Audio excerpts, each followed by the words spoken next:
Astaghfirullah. Assalamualaikum warahmatullahi wabarakatuh. Alhamdulillah wassalatu wassalamu ala rasulillah wa ala alihi wa sahbihi wa mawalah wa la hawla wa la quwata illa billahi wa ba'du. Kita lanjutkan kajian kita, masih membahas tafsir surah Al-Baqarah, dan kita masuk pada ayat ke 178.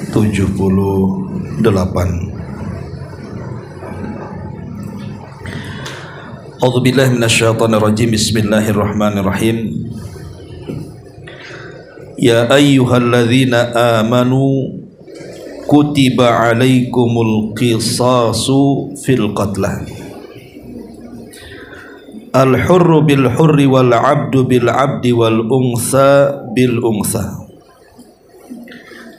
Faman ufiya lahu min akhihi syai'un fattiba'un bil ma'ruf wa ada'un ilaihi bi ihsan. Dzalika takhfifun min rabbikum wa rahmah. Faman i'tada ba'da dzalika falahu 'adzabun alim wa lakum fil qisasi hayatun ya ulil albabi la'allakum tattaqun. Wahai orang-orang yang beriman, diwajibkan atas kalian hukum qisas berkenaan dengan orang-orang yang dibunuh, orang merdeka dengan orang merdeka, hamba sahaya dengan hamba sahaya, dan wanita dengan wanita. Maka barang siapa yang mendapat sesuatu pemaafan dari saudaranya, hendaklah yang memaafkan mengikuti dengan cara yang baik, dan hendaklah yang diberi maaf membayar diat kepada yang memberi maaf dengan cara yang baik pula. Yang demikian itu adalah satu keringanan dari Rabbmu dan satu rahmat. Barang siapa yang melampaui batas sesudah itu, maka baginya siksa yang sangat pedih, dan dalam hukum qisas itu ada jaminan keberlangsungan hidup bagi kalian. Wahai orang-orang yang berakal, supaya kalian bertakwa kepada Allah Azza wa Jalla.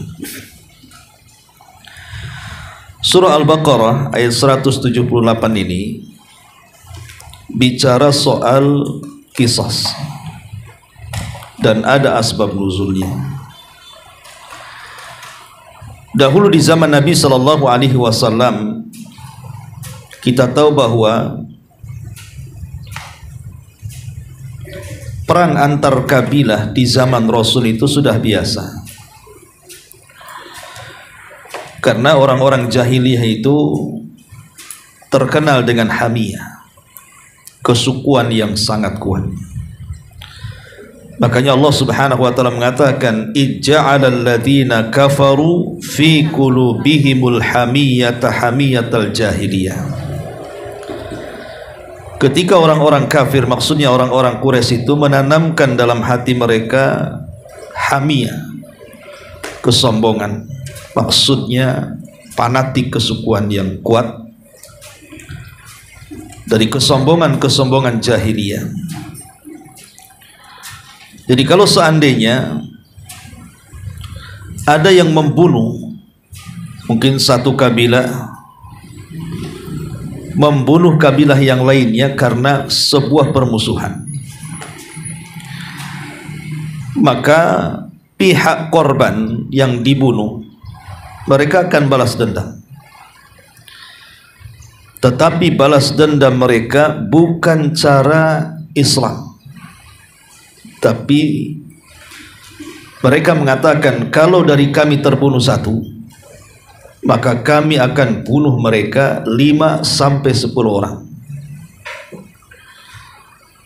Atau minimalnya yang kami bunuh adalah kepalanya, pemimpinnya. atau minimalnya kalau yang dibunuh seorang budak, minimalnya orang merdeka kami bunuh. Itulah fenomena di zaman itu. Jadi ketika kemudian ada yang terbunuh, maka mereka akan menanamkan dendam satu kabilah dan minta darah dibalas darah. Maka turun ayat ini, turun ayat tentang syariat qisas, bahwa boleh kita membunuh tapi kepada orang yang membunuh saja. Adapun yang tidak terlibat dalam pembunuhan, selama mereka tidak ikut merencanakan, maka tidak boleh dibunuh. Karena qisas itu hanya membunuh orang yang membunuh saja. Tapi orang-orang jahiliyah tidak. Kalau dari kami ada yang mati, maka dari mereka harus ada yang mati juga. Minimalnya 5-10 orang. Atau minimalnya kepalanya. Dan tradisi ini pernah ada juga di tempat saya di Jawa Barat itu. Saya masih ingat waktu masih sekolah SMP. Itu biasanya antar desa di sana itu biasa ada tawuran. Anehnya orang-orang tua di sana dukung pula, mungkin karena di zaman mereka juga kurang lebih saja. Jadi kalau seandainya ada anak desa tetangga lewat ke tempat desa kita ini, itu kadang-kadang kemudian dikeroyok tuh. Ya alhamdulillah ada juga yang selamat, tapi ada juga yang mati juga. Itu kalau sudah ada yang mati, itu sudah pasti ada tawuran tuh. Biasanya tawurannya ketika nonton layar tancap zaman itu kan. Lah itu persis dengan tradisi jahiliyah tuh. Alhamdulillah sekarang udah nggak ada. Tetapi yang jelas bahwa cara-cara seperti ini, hukum qisas seperti ini cara barbar, artinya tidak dibenarkan dalam Islam. Ya. Oh gitu ya. Oke. Afwan. Ini harus maju ke depan ya.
Ya, kita lanjut. Jadi dalam Islam kemudian membatalkan seluruh tradisi jahiliyah. Dan pembatalan ini langsung kemudian dikhutbahkan Nabi SAW dalam Hajjatul Wada,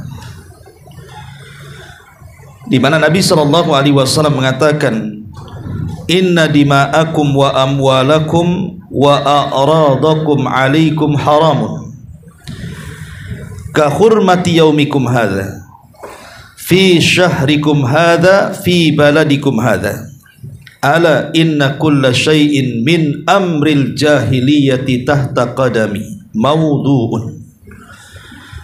Kemudian wa dima'ul jahiliyati mawdu'un wa awwalu damin adha'uhu min dima'ina damu Rabi'at bin al-Harith ibni Abdul Muttalib. Kata Nabi SAW, sesungguhnya darah-darah kalian, harta kalian, kehormatan kalian haram seperti haramnya hari kalian ini, bulan kalian ini, dan negeri kalian ini. Ingatlah segala sesuatu yang berkaitan dengan tradisi jahiliyah, dengan kedatanganku semua terhapus, termasuk dendam kesumat jahiliyah dalam pertumpahan darah kuhapuskan. Dan yang pertama kali kuhapuskan adalah darahnya Rabi ibn Harith ibn Abdul Muttalib. Ketika dia dibunuh oleh kabilah Hudzail, maka kemudian Nabi SAW melarang tidak boleh kemudian membalas kecuali kepada orang yang membunuhnya saja. Itulah yang disebut dengan qisas. Qisas itu artinya membalas kepada orang yang membunuh saja. Makanya Nabi SAW mengatakan, la yahillu damu mri'im muslim illa bi ihda thalathin. Tidak halal alias haram menumpahkan darah seorang muslim kecuali 3 perkara. Ats-tsayyibuz zani, orang yang sudah menikah kemudian berzina, boleh dirajam sampai mati. Wan nafsu bin nafsi, kalau dia membunuh jiwa maka dia boleh dibunuh karena qisas. Kemudian yang ketiga, at-tariku lidinihi al-mufariq lil jamaah, orang yang murtad dalam Islam atau orang yang memberontak kepada pemerintah kaum muslimin. Ma'asyiral muslimat yang dimuliakan Allah Subhanahu wa taala, bicara tentang qisas. Qisas ini sebuah keadilan yang Allah Subhanahu wa taala berikan kepada kita. Karena tidak ada hukum yang lebih adil melebihi hukum yang Allah terapkan. Adapun kenapa Islam mensyariatkan qisas? Pertama, untuk mengobati keluarga korban. Jadi keluarga korban itu merasa terobati. Sebab kalau tidak terjadi qisas maka akan tertanam balas dendam yang sewaktu-waktu bisa meledak. Makanya kemudian dibuat hukum qisas supaya mengobati keadilan keluarga korban. Kemudian yang kedua, untuk menjadi pelajaran bagi yang lainnya, bahwa kalau sampai dia membunuh maka dia akan dibunuh, artinya dia terancam jiwanya. Maka dengan itu dia tidak mungkin melakukan pembunuhan, karena dia tahu bahwa kalau dia melakukan itu maka dia pun akan mengalami hal yang sama, di qisas dibunuh.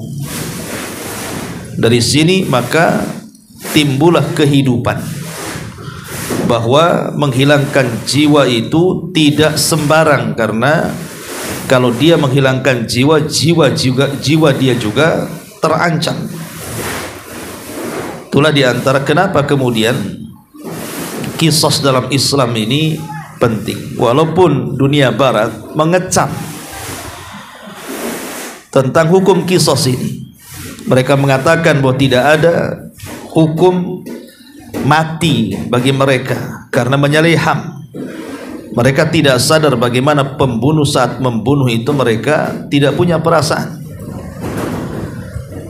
Mereka tidak sadar bahwa pembunuh saat membunuh itu menjadikan banyak anak-anak yatim di mana-mana. Pembunuh saat membunuh itu banyak janda-janda yang kemudian harus hidup sebatang kara karena suaminya dibunuh. Belum lagi ketika membunuh itu ada yang sampai sadis, sampai memutilasi dan yang lainnya. Mereka tidak melihat itu. Makanya jiwa pembunuh kalau tidak dibunuh, betapa banyak orang-orang yang dihukum penjara kemudian dikeluarkan karena membunuh, akhirnya membunuh lagi. Makanya kenapa dari situlah Islam ini sebenarnya menerapkan hukum itu seadil mungkin untuk mendapatkan kehidupan yang sesungguhnya. Karena begini, kita tahu bahwa kalau bicara soal pembunuhan, ada 3 kelompok di sini.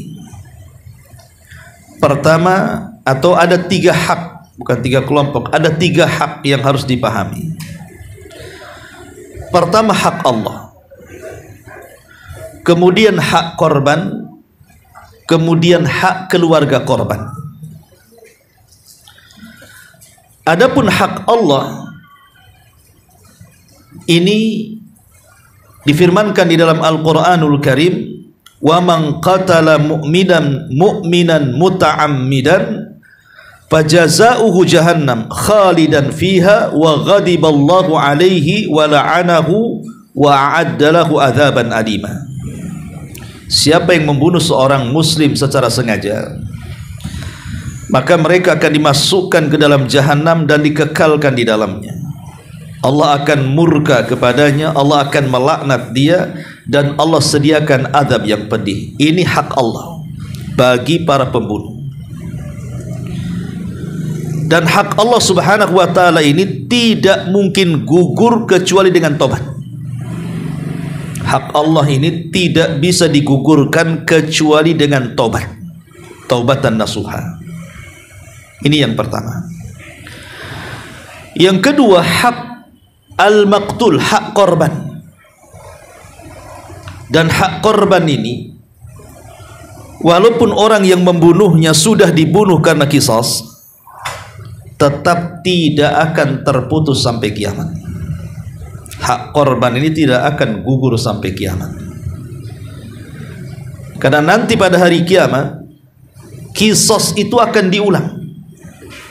Sebagaimana riwayat Abdullah ibn Abbas radhiyallahu anhuma, di mana para korban pembunuhan itu akan menghadap kepada Allah dengan memegang kepalanya sendiri yang berlumuran darah di tangan kanannya. Kemudian tangan kirinya menyeret orang yang membunuhnya.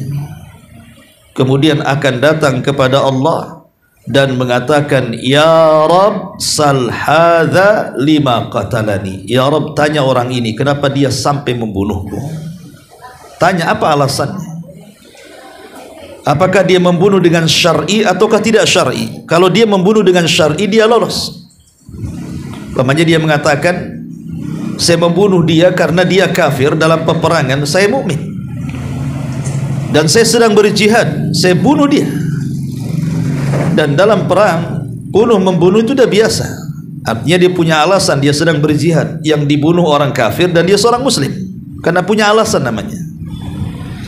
Tapi kalau dia tidak punya alasan, dia membunuh gara-gara perkara-perkara yang tidak berhak harus dibunuh. Sebagaimana sabda Nabi SAW bahwa di akhir zaman itu namanya pembunuhan itu, al-qatil la yadri fima qatal wal maqtulu la yadri fima qutil. Orang yang membunuh tidak tahu alasannya kenapa dia membunuh, orang yang dibunuh lebih bingung kenapa dia bisa dibunuh. Karena di akhir zaman ini Rasulullah SAW mengatakan bahwa akan banyak al-haraju. Rasul mengatakan, para sahabat bertanya, apa al-haraj itu wahai Rasul? Maka Rasul mengatakan, al-qatlu, pembunuhan. Akan banyak pembunuhan. Gara-gara masalah sepele, bunuh-bunuhan. Masalah parkir, bunuh-bunuhan. Masalah ketersinggungan, bunuh-bunuhan. Masalah utang piutang, bunuh-bunuhan. Masalah waris, mewarisi, bunuh-bunuhan. Bahkan anak membunuh orang tuanya, bahkan orang tua membunuh bayinya, dan begitu seterusnya. Ini semua akan ada qisasnya. Jadi hak al-maqtul, hak yang dibunuh itu tidak akan gugur sampai kiamat.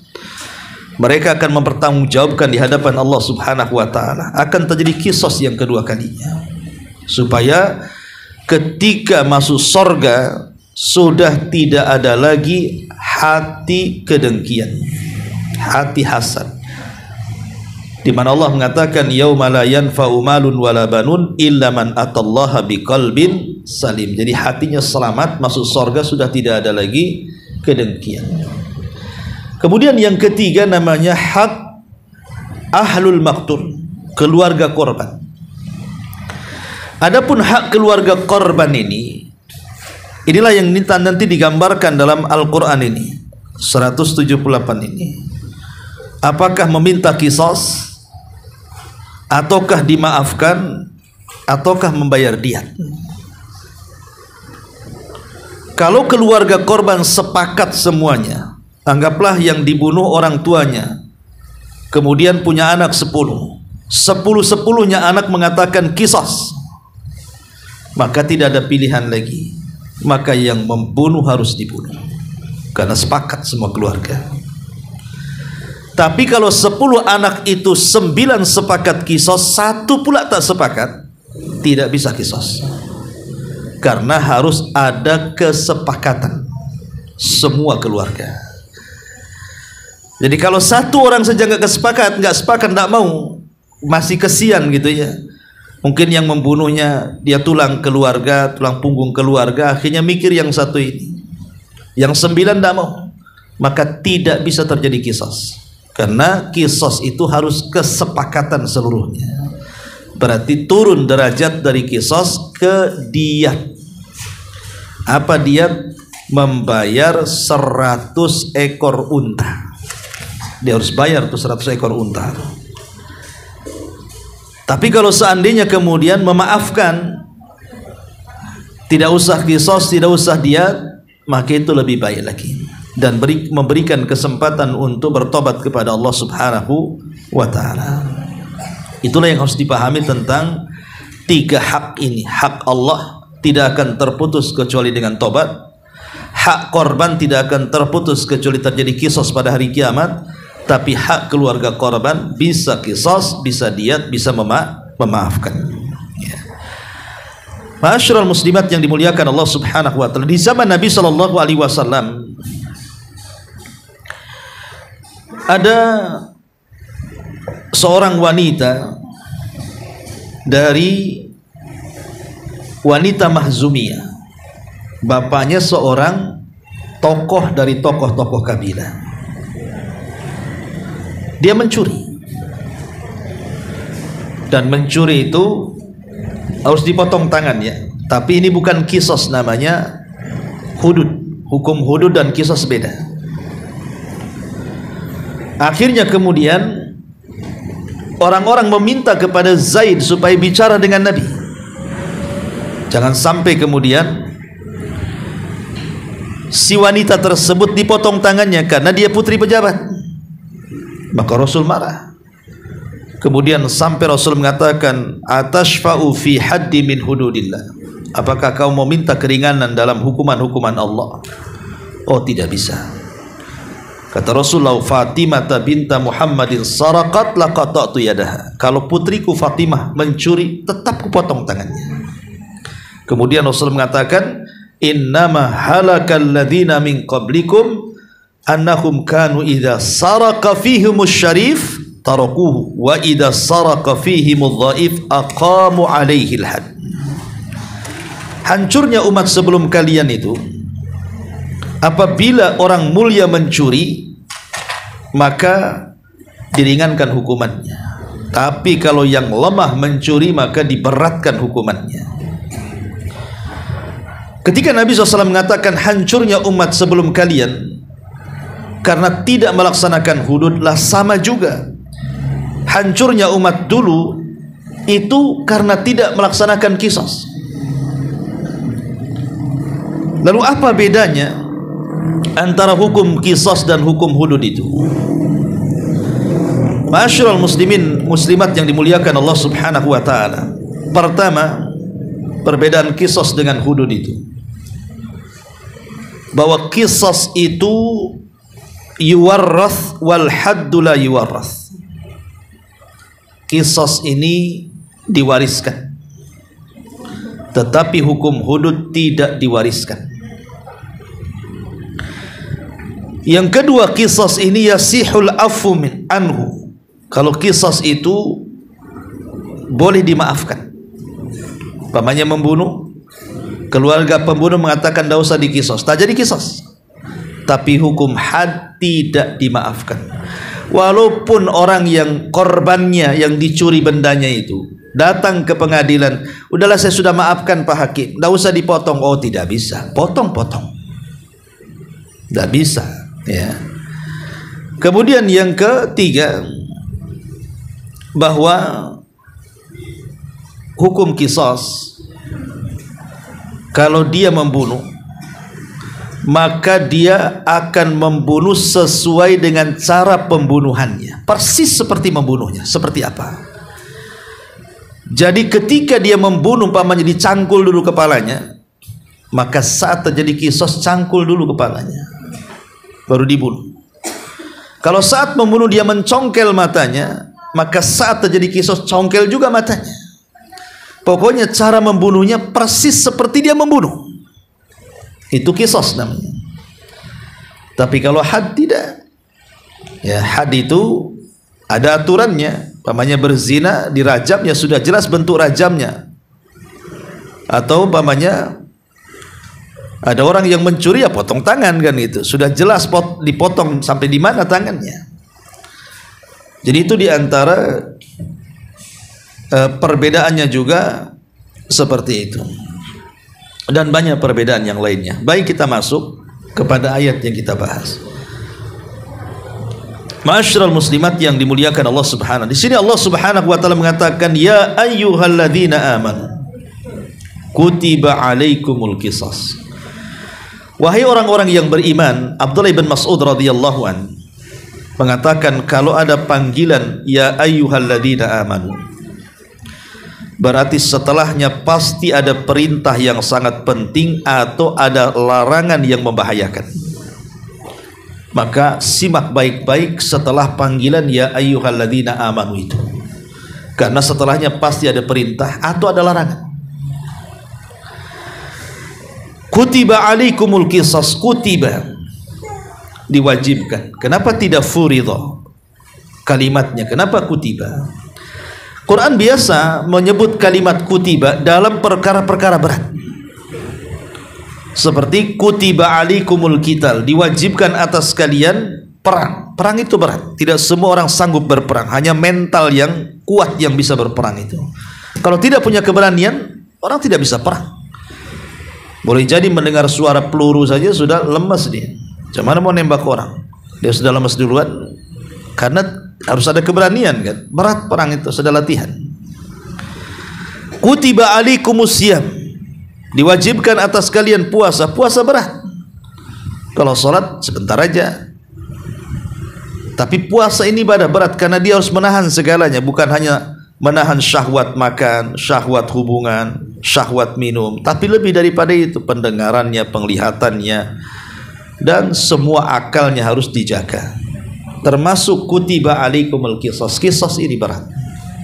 Ketika dia membunuh, setan sudah masuk di kepalanya sehingga dia tidak sadar membunuh orang. Ketika dia mau dibunuh sebagai qisas, terkadang dia menangis dan menyesal. Apa gunanya menyesal? Ketika kau membunuh kau sadis, ketika hendak dibunuh kenapa kau menangis? Ya, ini berat memang qisas ini. Karena menyangkut banyak orang, keluarga korban, keluarga orang yang membunuh, dan begitu seterusnya. Kutiba alaikumul qisasa, qisasu fil qatla, al-hurru bil hurri, di mana orang merdeka dengan orang merdeka. Ada pengecualian para ulama tentang al-hurru bil hurri apabila yang membunuh itu orang tua kepada anaknya. Kalau seorang bapak membunuh anaknya, apakah bapak harus dibunuh juga sebagai qisas? Jumhurul ulama mengatakan tidak. Kalau bapak membunuh anak, maka anak tidak bisa kemudian meminta qisas kepada ayahnya dibunuh juga. Walaupun dua-duanya merdeka, ayahnya merdeka, anaknya merdeka. Kenapa? Kata mayoritas para ulama, pertama karena adanya anak itu disebabkan orang tuanya. Tidak mungkin yang menyebabkan ada tiba-tiba dibunuh. Yang kedua, orang tua ketika membunuh anak itu mustahil langsung membunuh kalau tidak ada alasan.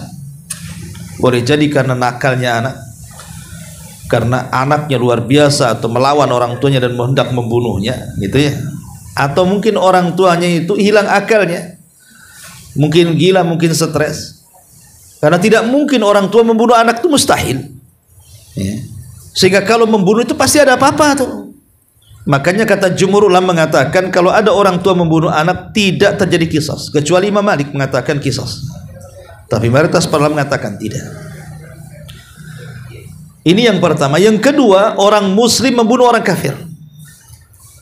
Orang muslim membunuh orang kafir, maka tidak terjadi qisas. Mungkin hukumannya lain, entah penjara, entah apa, tapi tidak terjadi qisas. Ya. Al-hurru bil hurri. Kemudian wal abdu bil abdi, hamba dengan hamba. Bagaimana kalau budak dengan hamba? Ada yang mengatakan, mayoritas para ulama mengatakan tidak ada qisas kalau orang merdeka membunuh budaknya, umpamanya tuannya membunuh budaknya, apa tuannya juga harus dibunuh? Tapi pendapat yang kuat, dibunuh. Kalau ada tuan membunuh hambanya, maka tuannya tetap dikisas bunuh. Kemudian wal ungsa bil ungsa, perempuan membunuh perempuan dan begitu seterusnya, termasuk laki-laki membunuh perempuan, sama saja terjadi kisas. Faman ufiya lahu, barang siapa yang memaafkan. Jadi kalau seandainya barang siapa yang mendapatkan satu pemaafan dari saudaranya, maksudnya orang yang keluarga yang dibunuh yang memaafkan, maka di sini haruslah fattiba'um bil ma'ruf. Kalau sudah memaafkan, ikutilah dengan cara yang baik. Jangan habis memaafkan tiba-tiba dia membunuh. Umpamanya adik saya dibunuh, keluarga pembunuh datang kepada saya, maafkanlah saudara saya yang sudah membunuh saudaramu. Lisan saya mengatakan ya, saya maafkan. Tiba-tiba malamnya saya ini berubah pikiran, enak saja, dia sudah membunuh adik saya bunuh juga lah dia. Itu namanya tidak ma'ruf ya. Kalau sudah memaafkan ya maafkan, tinggal mungkin ke bawahnya bayar diat kan itu. Kenapa bisa dimaafkan kemudian dia membunuh? Itu namanya tidak mengikuti dengan cara yang ma'ruf. Wa ada'un ilaihi bi ihsan. Ya, dan kalau memang sudah dapat maafnya, maka dia harus berbuat baik dengan cara membayar diat. Orang-orang Bani Israel, Abdullah ibn Abbas radhiyallahu anhu, di zaman Bani Israel itu kalau ada orang membunuh, kisasnya cuma dua: bunuh atau memaafkan, tidak ada diat. Jadi orang-orang Bani Israel, kisasnya orang yang membunuh itu imma dia dibunuh atau dimaafkan. Maka datang Islam menambah dengan bayar diat. Makanya Allah di sini mengatakan dzalika takhfifun mir rabbikum wa rahmah. Maka dengan adanya diat itu, maka inilah satu keringanan dari Rabb kalian, dan ini satu rahmat. Jadi alhamdulillah, tidak mesti harus menghilangkan jiwa, tapi cukup dengan bayar diat, di mana keluarga yang membunuh bisa bernegosiasi dengan keluarga korban. Umpamanya yang membunuh anaknya, orang tuanya sayang dengan anaknya, datang kepada keluarga korban dan mengatakan, sudahlah saya bayar diat saja, jangan bunuh anak saya. Ini namanya takhfif, keringanan. Kalau di zaman Bani Israil tidak ada diat, bunuh-bunuh, kecuali betul-betul memaafkannya kan. Tapi demi rasa keadilan, oke, kalau saya maafkan, sementara keluarga saya sudah mati, dan yang mati ini tulang punggung keluarga, saya makan apa? Maka Islam mengatakan bayar diat 100 ekor unta supaya kehidupan dia bisa makan, karena yang dibunuh boleh jadi mungkin ya tulang punggung keluarga. Dengan dibayar diat itu akhirnya adalah keberlangsungan hidup di situ. Dan ini keringanan dari Allah. Itulah agama Islam, yusrun, memudahkan semuanya. Dan ini bagian daripada rahmat, kasih sayang Allah subhanahu wa ta'ala kepada hamba-hambanya dengan adanya diat ini. Faman i'tada ba'da dzalik, maka barang siapa yang melampaui batas setelah itu, falahu adzabun alim, maka mereka akan dapat azab yang pedih. Sudah dapat diat, tahu-tahu nyuruh orang membunuh pula. Dia sudah dapat diatnya, tapi masih tidak diterima. Akhirnya dia bayar orang bunuh untuk orang itu, karena dia sudah membunuh keluarga saya. Itu melampaui batas namanya. Kalau sudah bayar diat, ya sudahlah, artinya sudah memaafkan. Kenapa mesti kemudian nyawa masih dibayar nyawa juga kan begitu? Maka kalau yang seperti ini melampaui batas, falahu adzabun alim, maka bagi mereka azab yang pedih. Walakum fil qisasi hayatun ya ulil albab la'allakum tattaqun. Maka Kata Nabi, Allah Subhanahu wa taala mengatakan dalam kisah ini ada keberlangsungan hidup. Karena akhirnya masyarakat akan tenang dengan adanya kisah ini. Dan tidak sembarang membunuh karena dia akan dibunuh. Maka manusia akan tenang dari teror-teror, dari ancaman-ancaman, karena dia bisa mengadukan kalau seandainya keluarga kita disakiti, kita bisa melapor. Dan terjadilah keadilan di situ, sehingga orang berpikir kalau hendak membunuh itu. Dulu waktu saya belajar di Yaman itu, subhanallah, saya baru tahu bahwa dulu itu kan Yaman itu bebas senjata.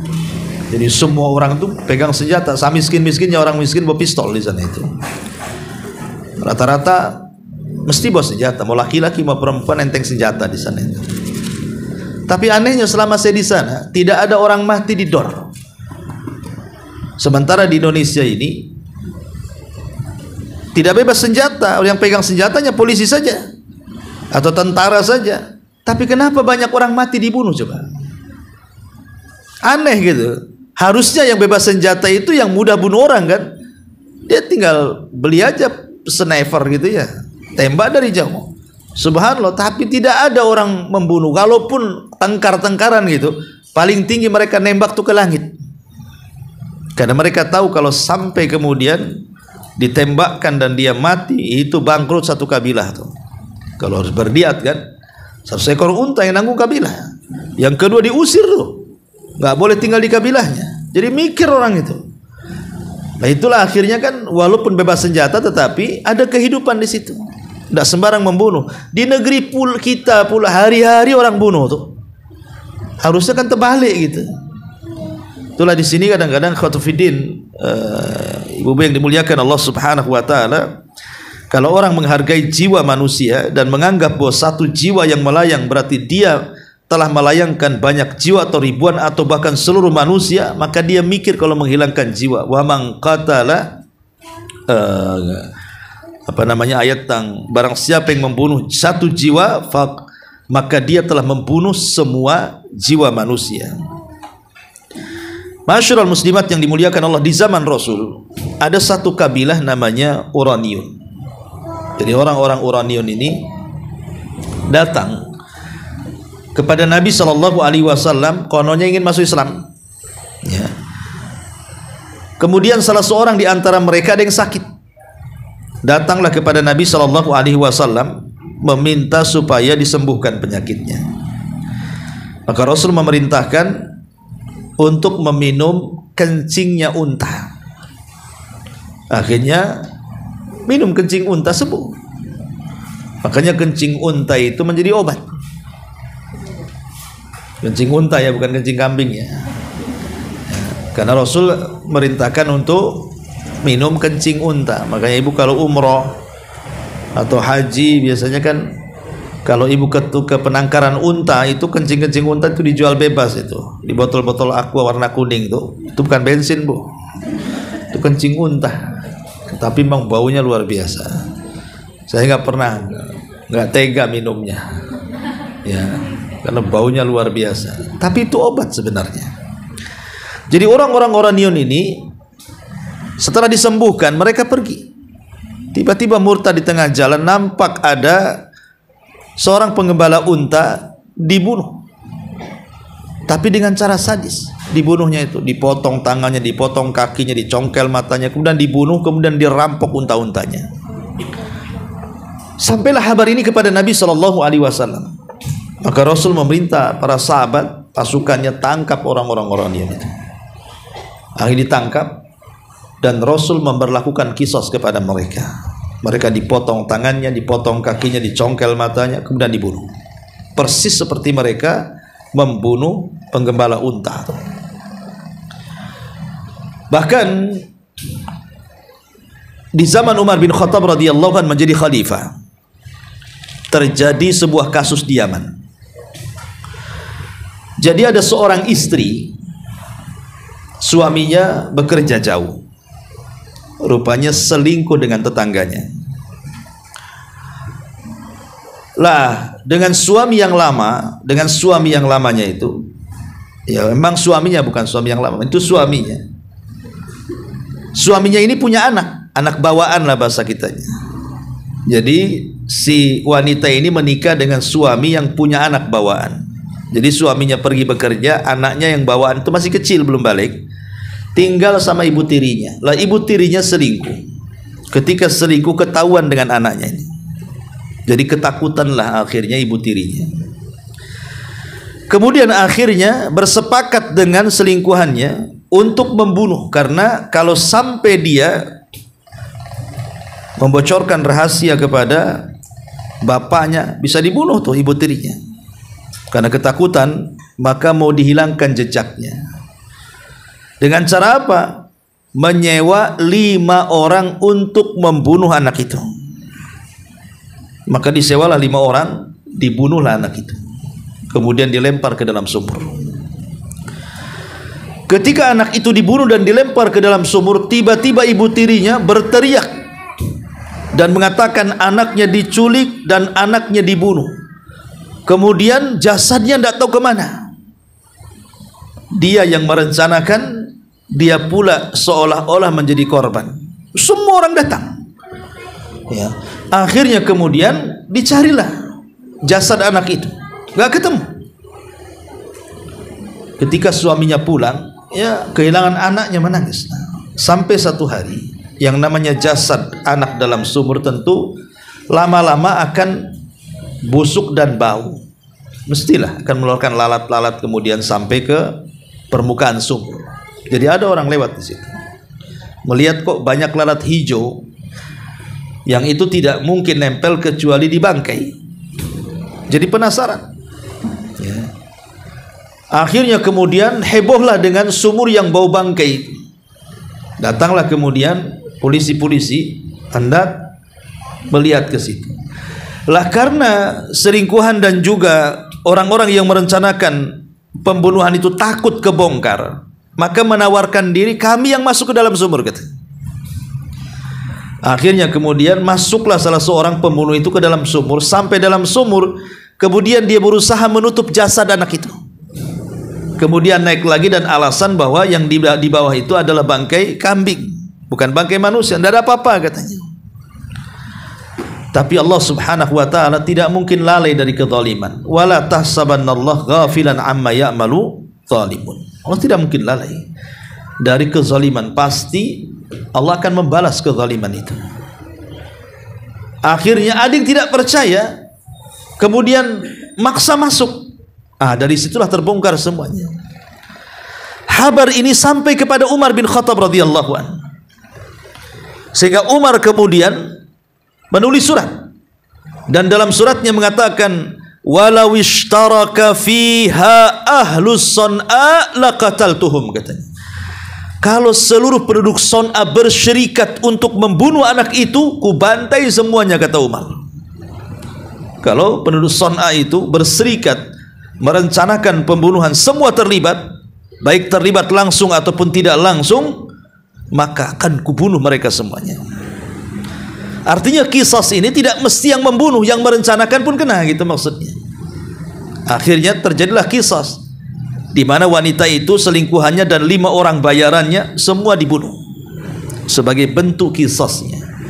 Jadi kisah ini berlaku bukan hanya pembunuh, tapi yang merencanakan pembunuhan, otak pembunuhan itu semuanya terkena kisah.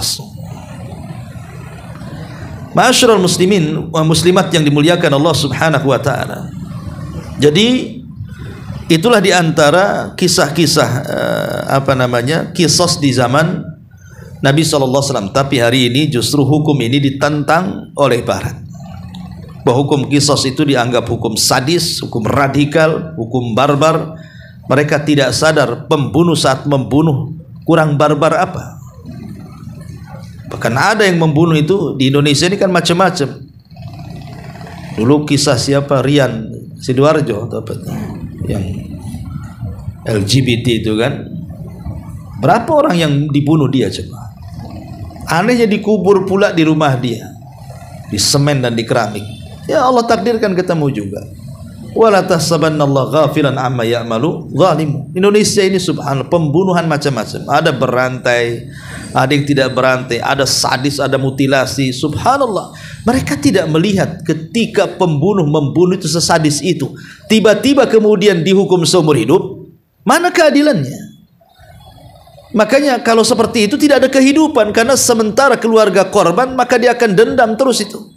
Bahkan boleh jadi dia akan tunggu sampai keluarnya, akan bunuh, dibantai lagi, dan itu banyak kasusnya. Jadi intinya bahwa hukum qisas ini adalah hukum keadilan yang memang Allah Subhanahu wa taala telah tegakkan supaya dilaksanakan, dan tidak ada hukum yang lebih adil dibandingkan hukum Allah Subhanahu wa taala. Wallahu alam. Ini diantara tafsir singkat dari surah Al-Baqarah ayat 178. Taib sampai di sini. Siapa yang bertanya silahkan.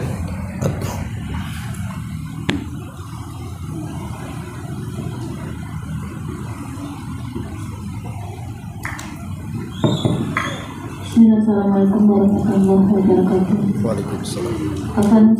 Tadi kan tentang orang yang sudah dikisos di dunia, misalnya sudah diberi hukuman, kelak di akhirat dia juga akan diadili kembali, di mana orang yang dia bunuh itu meminta kepada Allah, ya Allah, tolong tanya orang ini sebab apa aku dibunuh, apakah secara dibunuh karena sakit atau karena apa.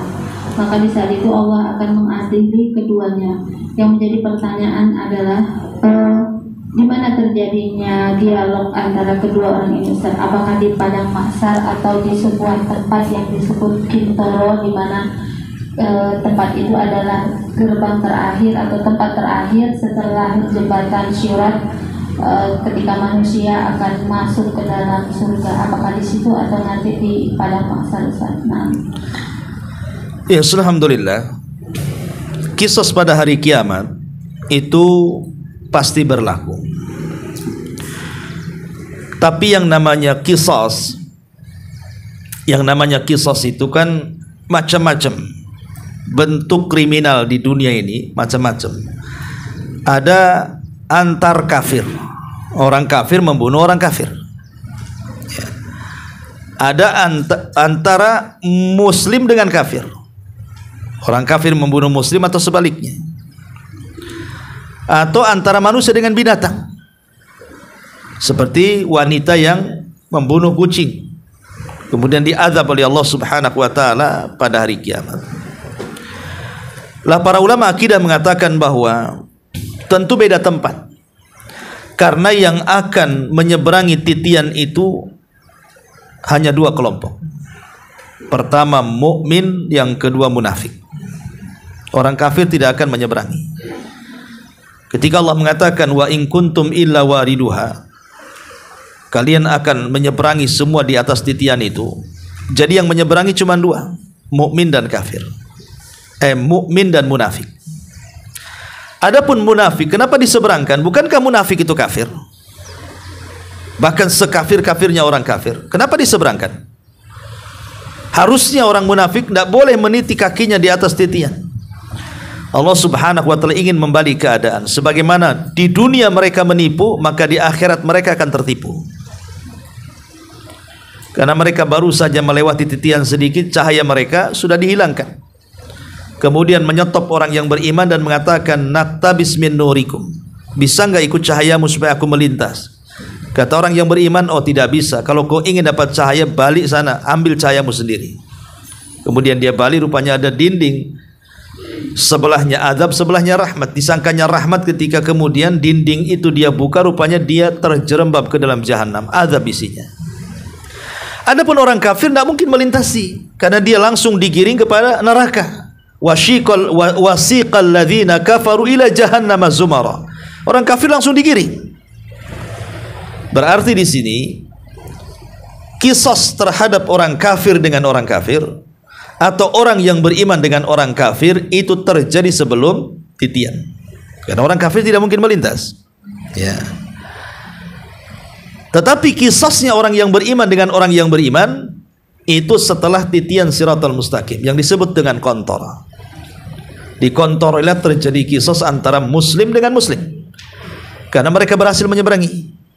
Disitulah akan tampak siapa orang yang bangkrut pada hari kiamat, yang Rasulullah SAW sabdakan, atadruna mal muflisu hadihil ummah. Siapa yang tahu di antara kalian yang bangkrut dari umatku ini? Sahabat mengatakan, yang bangkrut yang nggak punya uang, yang gulung tikar usahanya. Kata Rasul, bukan itu. Orang yang bangkrut adalah orang yang di satu sisi membawa pahala sholat, pahala puasa, pahala zakat, tapi di sisi lain dia mencaci maki, di sisi lain dia mengambil hak orang, di sisi lain dia menzalimi, di sisi lain dia memukul, di sisi lain dia membunuh.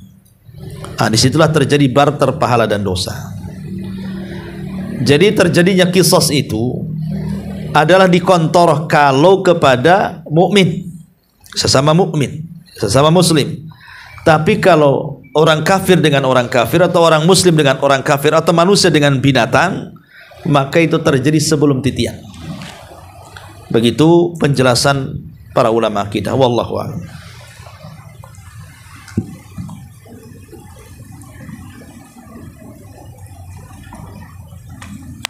Taib, kalau nggak ada kita tutup. Subhanakallahumma bihamdika asyhadu an la ilaha illa anta astaghfiruka wa atubu ilaik. Allahu ta'ala a'lam. Assalamualaikum warahmatullahi wabarakatuh.